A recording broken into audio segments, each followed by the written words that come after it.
Quand on parle du réchauffement climatique, tous les gens sont là avec le CO2, le CO2, le CO2. C'est pas forcément ça. Ça y contribue. Il y a un truc, c'est qu'on a des variations de température qui sont bien corrélées avec les cycles solaires. Si le soleil se met à continuer à s'énerver, il peut nous foutre une belle panique et ça n'aura rien à voir avec les gaz à effet de serre.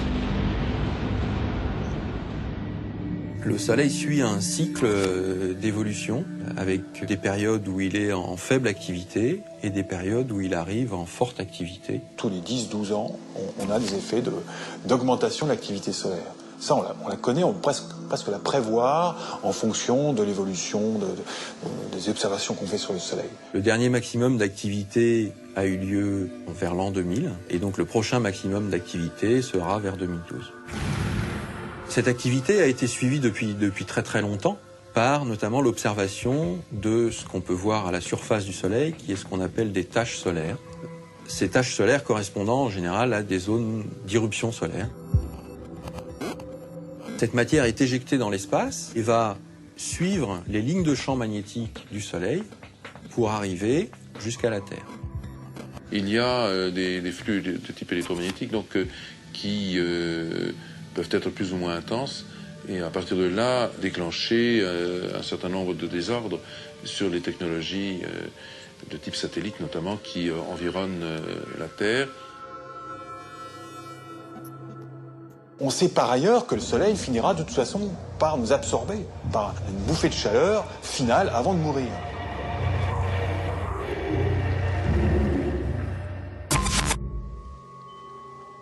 Notre planète dévorée par le Soleil.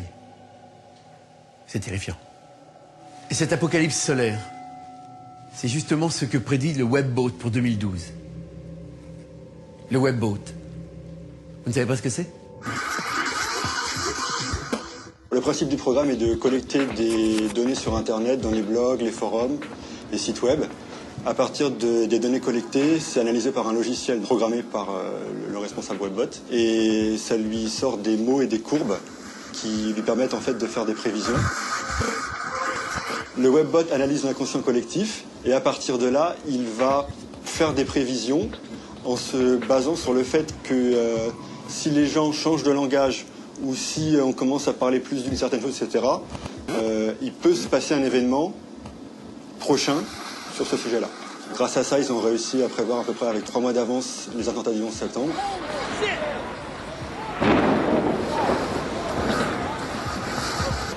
Le tsunami en 2004. Le Webbot analyse vraiment juste certains thèmes. Catastrophes naturelles, les populations américaines, les populations européennes, les marchés boursiers, l'espace. Le Webbot a émis des premières analyses par rapport à 2012. Il a indiqué des énergies inconnues venant de l'espace. D'après mon analyse personnelle, je pense que c'est des choses qui vont se passer en rapport avec le Soleil. Le Soleil va diffuser de l'énergie qui risque d'atteindre la Terre. Et à partir de ce moment-là, créer des perturbations sur la Terre. Même si elles n'osent pas l'avouer, les autorités américaines se fient elles aussi à ce programme informatique. Le Webboat, c'est un peu comme l'horoscope. Personne n'y croit, mais tout le monde le lit. Si l'on en croit donc ces prévisions, le Soleil va s'énerver sévère en 2012. Et cette colère sera 30 à 50% plus violente que le cycle précédent. Quand on se rappelle qu'en 2005, l'ouragan Katrina n'était que le fruit d'une toute petite tempête solaire, l'Auvergne pourrait bien devenir une station balnéaire. Ça laisse songeur sur les conséquences, non ? On voit déjà aujourd'hui en fait les conséquences de ce réchauffement, qui n'est pas simplement un réchauffement moyen, qui est plus marqué près des pôles, avec une réaction aujourd'hui très marquée des glaces du Groenland, une perte de banquise.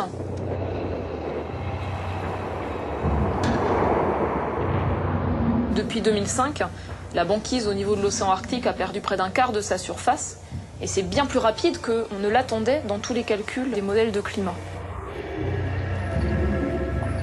Quand on a des phénomènes de déglaciation rapide, c'est-à-dire le volume des calottes de glace diminue, on allège le poids de ces calottes de glace sur la croûte terrestre et ça peut favoriser des remontées de magma. Le fait de déglacer rapidement peut modifier la dynamique des éruptions volcaniques. Et tout cela n'est rien comparé à ce qui nous attend d'ici 2012. Tous ces phénomènes vont s'intensifier. C'est une suite logique. L'apocalypse arrive, l'histoire est en marche et la fin est proche. Attendez-vous donc à des catastrophes de plus en plus meurtrières. Ce réchauffement climatique induit des mouvements accentués des masses d'air chaud et des masses d'air froid qui, là, ont des impacts catastrophiques extrêmement violents.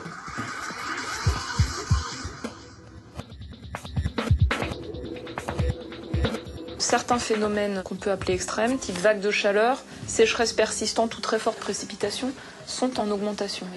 C'est ce type de phénomène qui nous touche le plus directement. C'est à cela qu'on est le plus vulnérable. Tout le reste de la planète va souffrir d'une accentuation de la turbulence. Donc les ouragans, les tempêtes, les phénomènes climatiques non prévus, anormaux, vont sans doute se multiplier. On rentre dans des périodes dans lesquelles la seule chose qu'on sait, c'est que des choses changent, mais on ne sait pas exactement comment, on ne sait pas quelle va être la répercussion, mais on sait que, potentiellement, on rentre dans des périodes de grande turbulence.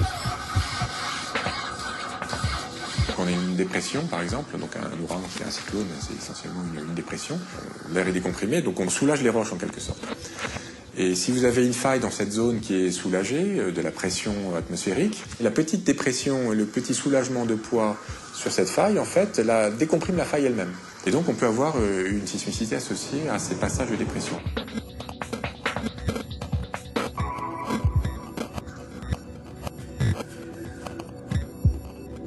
On peut s'adapter à des choses prévisibles. S'adapter à l'imprévisible, c'est quand même un petit peu difficile.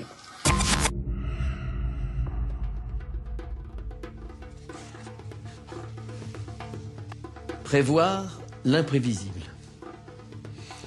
Les gouvernements commandent des rapports pour évaluer les véritables conséquences des changements climatiques sur les populations mondiales. La maison brûle et le foyer est chaque jour un peu plus ardent. Les premiers réfugiés climatiques apparaissent et le phénomène va s'amplifier. Le groupe intergouvernemental d'experts sur l'évolution du climat fait état de l'ordre de 100 millions de personnes qui seront amenées à se déplacer sous l'effet du changement climatique sans même prendre en compte des scénarios extrêmes. Quand on a accélération des eaux qui viennent de l'amont, avec la fonte des glaciers, la dégradation des forêts, une montée du niveau de mer et puis une turbulence accrue au niveau cyclonique, d'un seul coup, c'est des zones très très très peuplées qui deviennent non seulement très difficiles à vivre, mais en plus extrêmement risquées.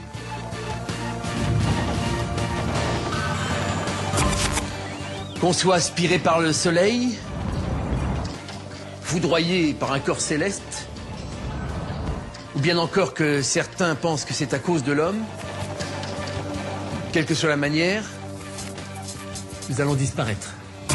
2012 semble être l'année ultime et les différents scénarios sont malheureusement plausibles et catastrophiques. Nous sommes arrivés au bout. La fin est proche. Et j'espère que mes recherches auront fini de vous en convaincre. Mais cette enquête ne serait pas complète si je passais sous silence une théorie que personnellement je trouve fantaisiste, mais néanmoins intrigante. Elle a pour origine la légende des 13 crânes de cristal. On retrouve dans beaucoup de cultures les anciens qui racontent qu'en fait leur peuple viendrait des étoiles, donc leur origine serait extraterrestre. Apparemment, selon la légende, il y aurait eu 12 planètes qui auraient construit 12 crânes de cristal avec toutes leurs connaissances à l'intérieur. Si vous voulez, c'est comme des espèces d'ordinateurs qui auraient réussi à capter un tout petit peu toutes les informations. Et ensuite, les auraient amenés sur la planète. Donc 12 crânes de cristaux et un 13e central, un peu plus gros. Ce 13e était celui qui permettait en fait à tous les autres crânes de cristaux de se connecter les uns avec les autres. Le crâne de cristal est là avant tout pour nous montrer qu'on est tous connectés, qu'il y a cette connexion entre humains, qu'il y a cette connexion avec les arbres, avec la nature, avec les plantes. On est tellement connectés que si il y a une faille quelque part, effectivement, on va tous subir les conséquences de cette faille. Il va y avoir de grands changements sur cette planète. Le 21 décembre 2012. Aujourd'hui, nos ressources sont épuisées, on est 6 milliards sur cette planète et pourtant on essaye toujours de maintenir ce même style de vie qui malheureusement n'est pas supportable.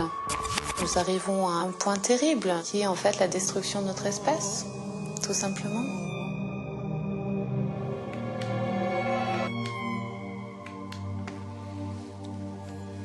Personnellement, je ne crois pas aux extraterrestres. Mais tout comme certains experts, je crois fermement que nous courons à notre perte. Mais nous n'allons tout de même pas baisser les bras et nous résigner à mourir sans nous battre. Il doit bien y avoir un moyen d'éviter l'apocalypse. Si le danger vient du soleil, n'est-il pas possible de dresser des boucliers ou de contrôler le climat?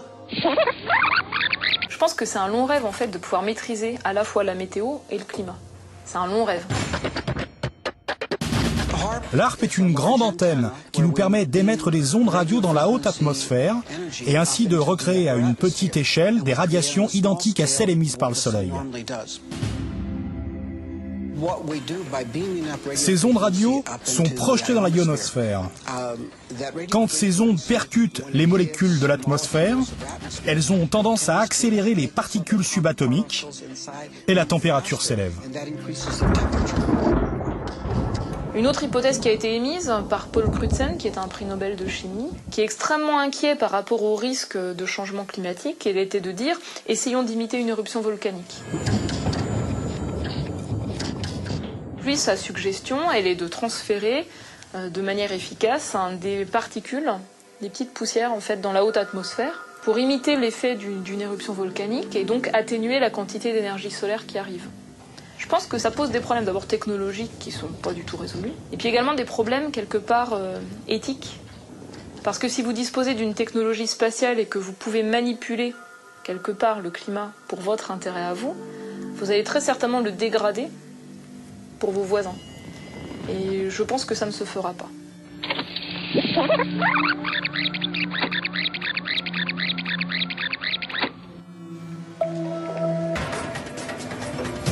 Étonnante cette théorie du voile atmosphérique. Complexe, sans aucun doute. Mais pas si moderne. Et non, puisqu'on en retrouve la trace sur les tablettes sumériennes. Sur les tablettes sumériennes, il est dit que sur la planète Nibiru, les habitants appelés Anunnaki avaient acquis une maîtrise certaine du voyage interplanétaire. Toujours selon ces tablettes, il y a environ 450 000 ans, les Anunnaki durent impérativement solutionner un problème atmosphérique pour garantir leur survie. Leurs scientifiques imaginèrent alors de répandre de la poussière d'or dans leur atmosphère pour créer un voile atténuant les radiations du soleil et permettant ainsi de maintenir une température acceptable. Étonnant, non? En tout cas, ceux qui survivront à l'apocalypse qu'on nous promet devront radicalement modifier leur comportement. Des leçons devront être tirées. Il faudra vivre en harmonie avec la Terre et cesser de scier la branche sur laquelle nous sommes assis. Attendez. S'il est trop tard pour sauver notre planète, pouvons-nous espérer trouver notre salut ailleurs? On pourrait penser essayer d'aller habiter par exemple sur Mars. Et il y a effectivement des programmes qui ont été développés pour voir si il était possible de développer sur Mars des colonies, utiliser les ressources martiennes pour créer un environnement qui soit compatible avec notre développement et notre vie sur Mars. Les autres étoiles, Alpha des Centaures, qui est l'étoile la plus proche, 4,3